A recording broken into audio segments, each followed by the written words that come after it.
कढी करूया. उन्हाळ्याची कढी छान लागते. तेलात जिरे मोहरी टाका. नंतर चटणी, लसूण खोबरं थोडं रेडी ठेवले. कढीपत्ता,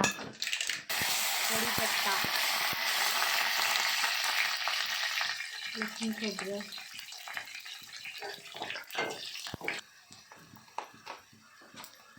चवीनुसार मिरचीचं पेस्ट,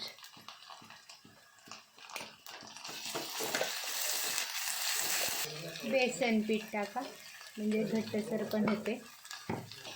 हळद थोडीशी,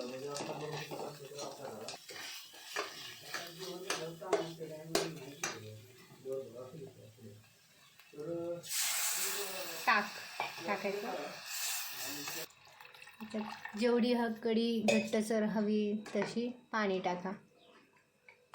चवीनुसार मीठ टाका. मला थोडी घट्ट वाटते मग थोडंसं पाणी टाकायचं.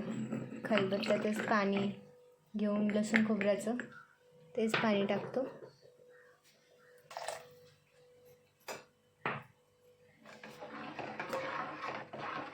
आता किती छान मस्त आंबट गोड तिखट टेस्टी बघा एकदम छान झाली ना कढी. आता याच्यामध्ये साखर पण थोडी 1 चमचा किंवा अर्धा चमचा टाका म्हणजे आंबट गोड एकदम टेस्टी लागते. थँक्यू. बाय.